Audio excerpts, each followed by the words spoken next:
Something is profoundly wrong with Britain.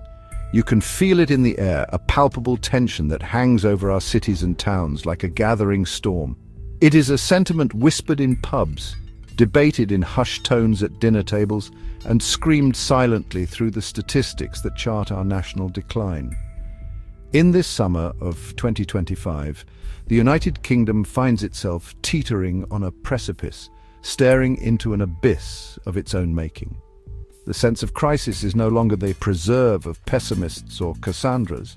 It has become the lived reality for millions of people who feel their country is being dismantled before their very eyes, its foundations cracking under the weight of accumulated failures, misguided policies, and a catastrophic loss of nerve. For years, we were told to ignore the warning signs. We were assured that our anxieties about immigration, identity, and social cohesion were misplaced, the phantoms of a less enlightened age. Yet the evidence has become too overwhelming to deny.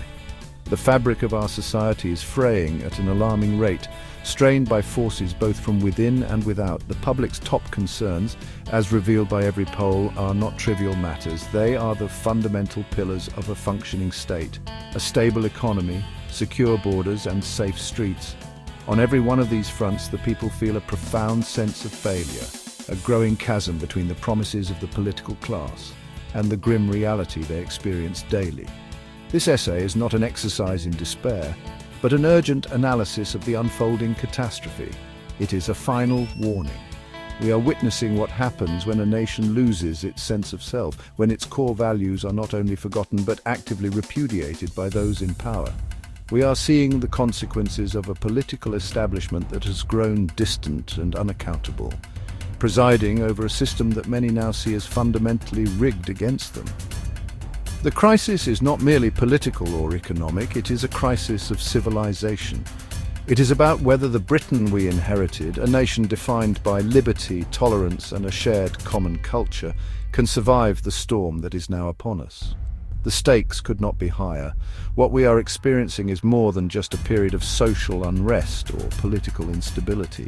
It feels like a turning point, a moment of decision from which there may be no return. The conversation is no longer about how to manage decline, but whether we can halt a slide into a state of perpetual internal conflict.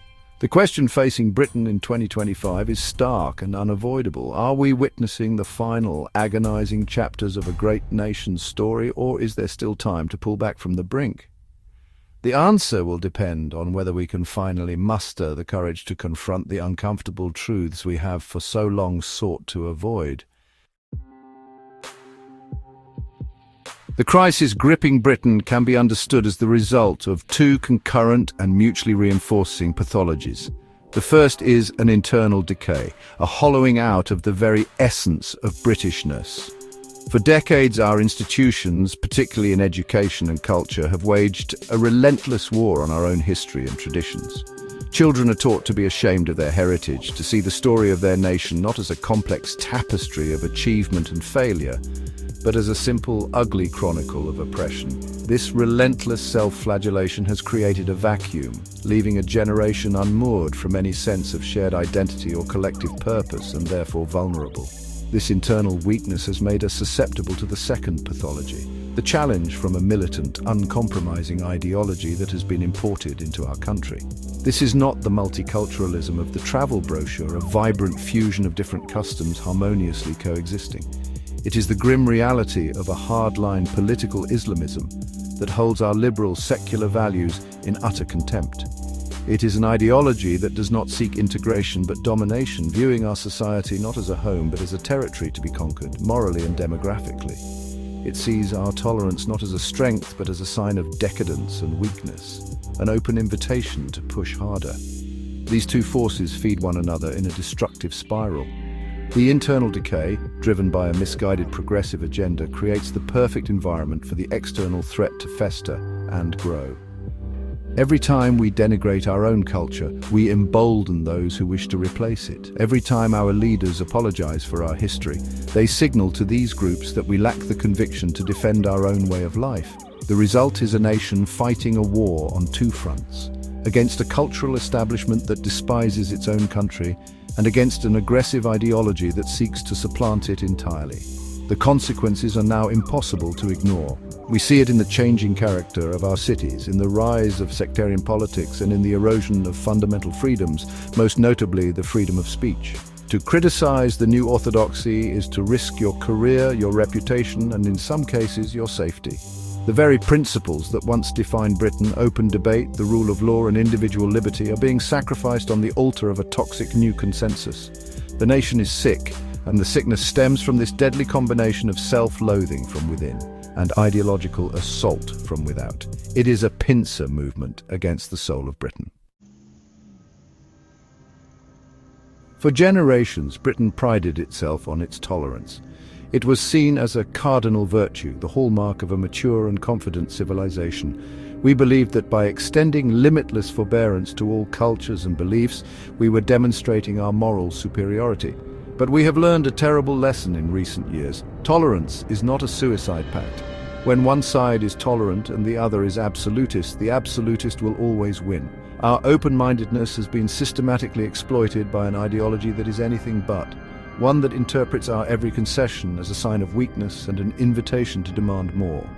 This ideology, a virulent strain of political Islamism, operates with a clear and patient strategy. It establishes enclaves, builds its own parallel social structures, and slowly imposes its norms on the surrounding community. It despises the very freedoms that allow it to flourish: freedom of speech, freedom of religion, and the equality of men and women.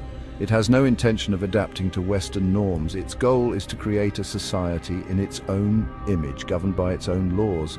This is not a conspiracy theory. It is an openly stated objective, visible in the sermons of radical preachers and the political demands of activist groups who now operate with impunity in our midst. The British establishment has been utterly complicit in this process, terrified of being labelled Islamophobic, the modern-day equivalent of a heresy charge. Our politicians, police chiefs, and civil servants have consistently failed to confront the threat. They have turned a blind eye to the spread of extremist dogma in schools and mosques. They have ignored warnings from brave Muslim reformers who have tried to sound the alarm. They have engaged in a ruinous policy of appeasement, believing that by placating the most radical voices they could purchase social peace. Instead, they have only emboldened them, signaling that our society lacks the will to defend its own foundational principles. We see the bitter fruits of this appeasement everywhere.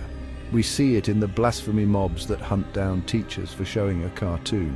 We see it in the de facto blasphemy laws that now govern public discourse, where any criticism of certain religious figures or texts is met with threats of violence. We see it in the growing segregation of our communities, where liberal values are in retreat. The tragic irony is that our tolerance has created an environment of intolerance. Our desire to accommodate has led to the erosion of the very freedoms that make accommodation possible.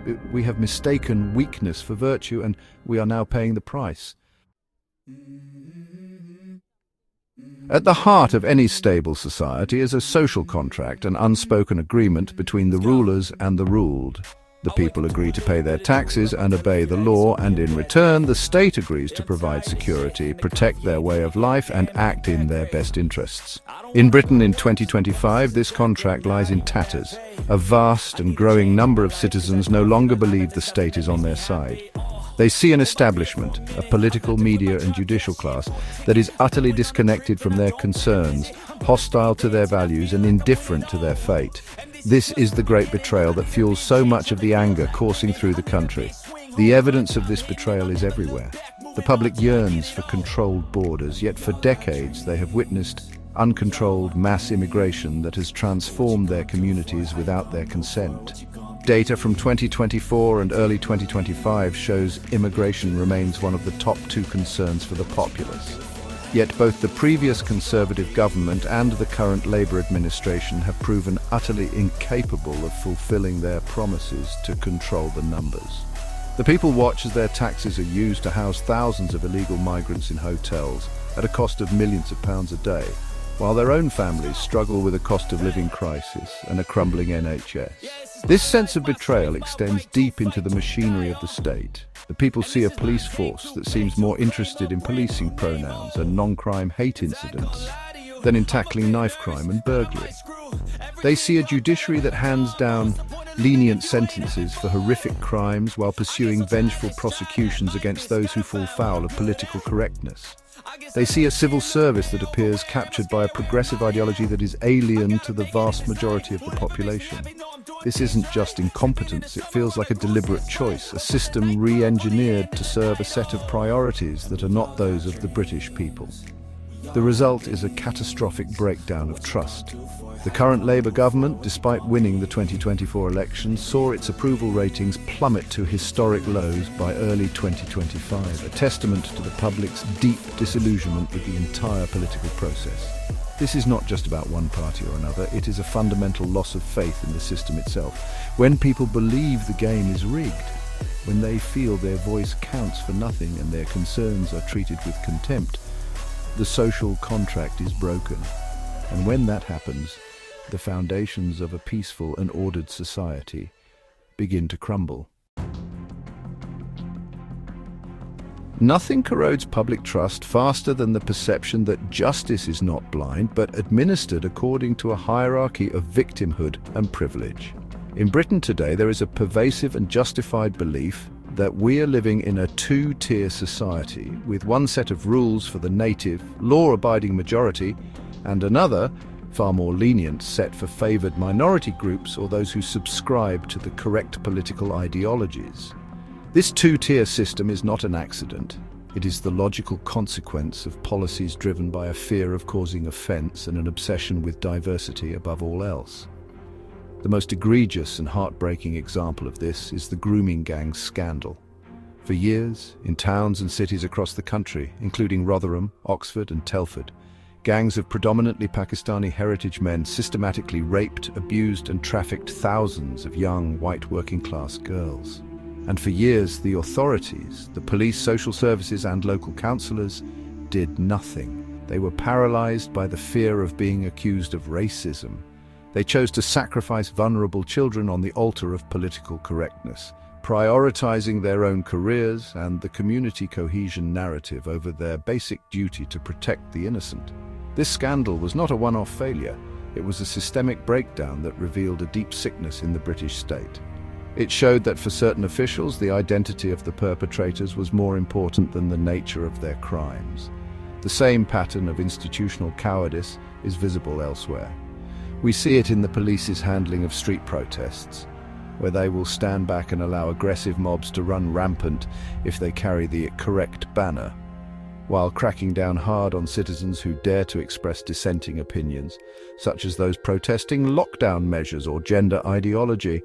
This differential application of the law breeds a profound and honestly dangerous cynicism. It tells the public that the state does not view all its citizens equally. It suggests that some groups are effectively above the law, while others are held to an ever stricter standard. It creates a sense of profound injustice, the feeling that the system is not there to protect you, but to manage you and, if necessary, sacrifice you for a perceived greater good.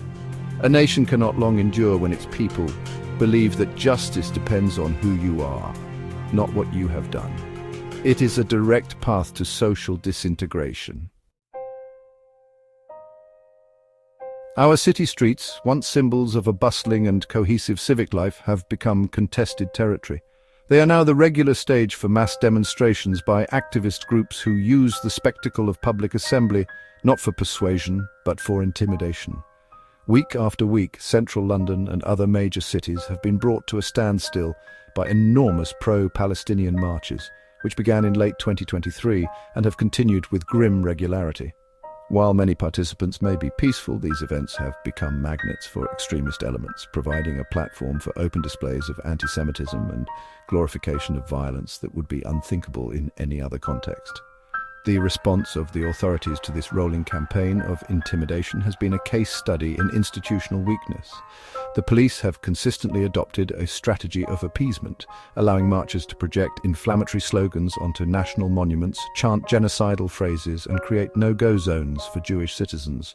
Arrests are few and far between and are often made for the most flagrant violations, while the overall atmosphere of menace is tolerated. The message sent is clear. If your cause aligns with the progressive worldview, you will be granted a latitude to disrupt, intimidate, and harass that would never be extended to others. This stands in stark contrast to the treatment meted out to those who dissent from the prevailing orthodoxy. A veteran is arrested for a malicious communications offense.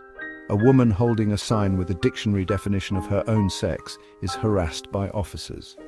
The police seem to have redefined their role from keeping the peace to managing narratives and policing thoughts. This creates a chilling effect on free speech and fosters deep resentment.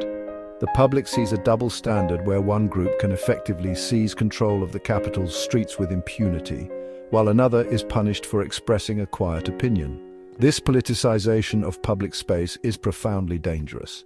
It transforms the public square from a forum for debate into a battlefield for competing tribes. It teaches activist groups that the most effective political tool is not reason, but the mob.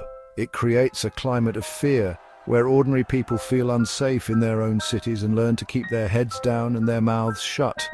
When the state abdicates its responsibility to maintain order impartially, it invites anarchy. The battle for control of our streets is a proxy war for the future of our country, and at present the forces of liberal democracy are in full retreat. In March 2023, Baroness Louise Casey published her independent review into the standards of behavior and internal culture of the Metropolitan Police Service. It was a devastating document, a cry of alarm that should have triggered a fundamental rethink within the British establishment.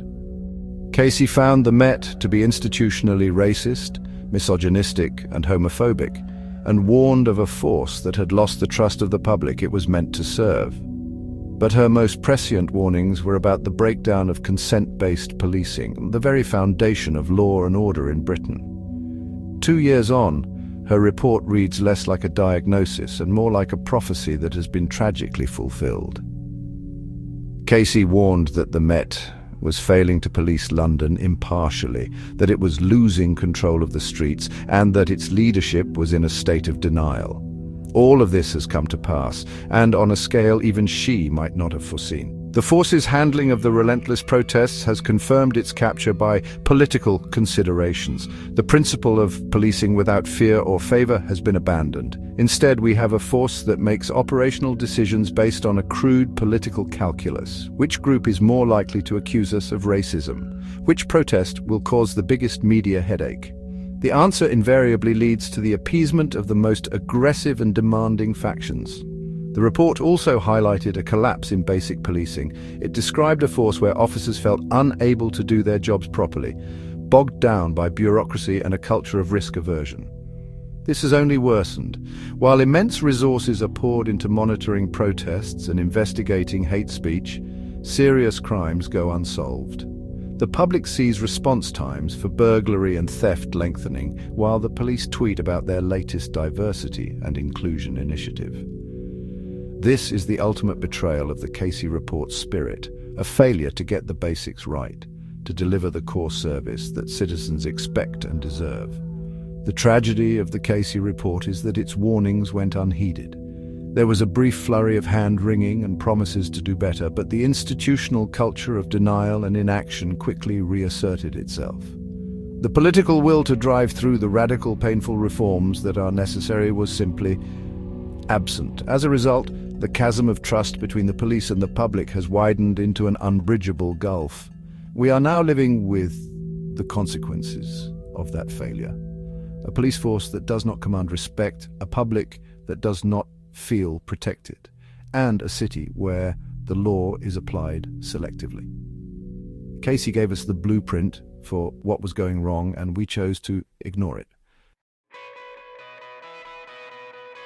There comes a point in the life of a nation when a quantitative decline in social cohesion becomes a qualitative transformation. We are dangerously close to that point.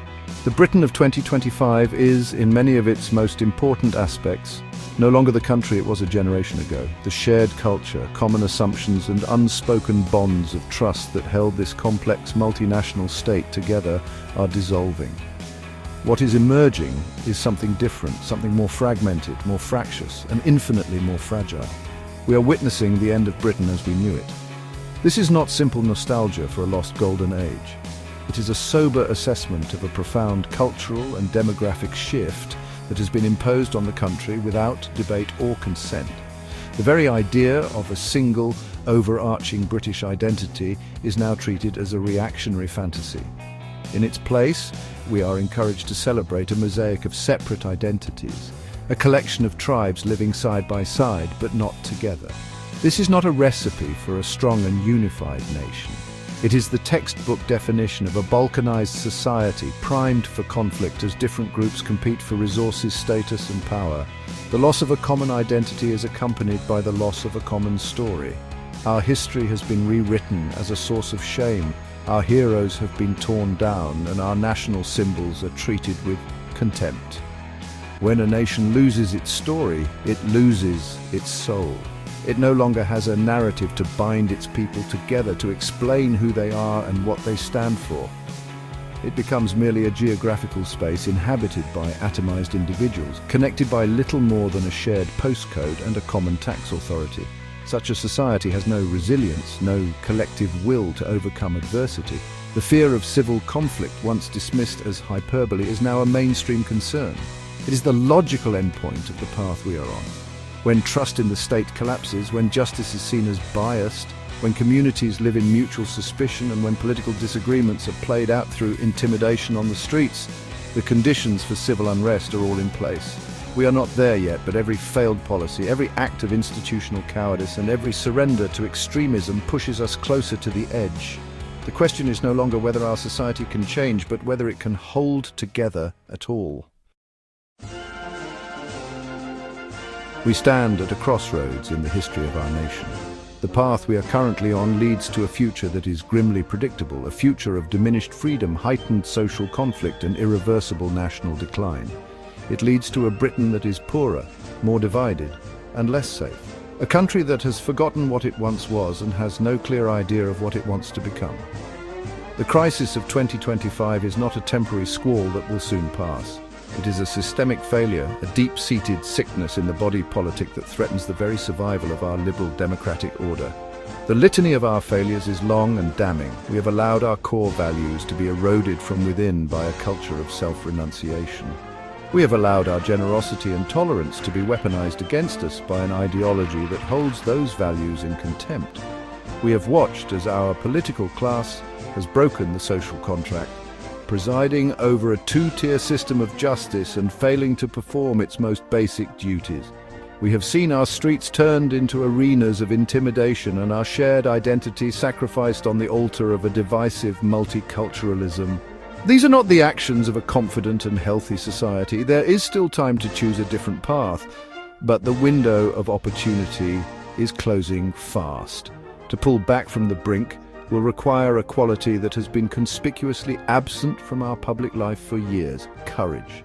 It will require the courage to speak uncomfortable truths about immigration, integration, and the threat of extremism. It will require the courage to defend our own culture and history without apology. It will require the courage to restore the principle of equal justice for all and to enforce the law impartially without fear or favor. It will require our leaders to finally start listening to the people they are supposed to serve. This is the final warning. If we continue on our present course, if we continue to appease the intolerant, to ignore the concerns of the majority, and to manage our own decline, we will lose everything that once made this country great. The choice is ours. We can succumb to the forces of fragmentation and decay, or we can rediscover the spirit of resolve, common sense, and patriotism that has seen this nation through darker times before. The year 2025 will be remembered as a turning point. Let us pray it is remembered as the year Britain finally woke up before it was too late.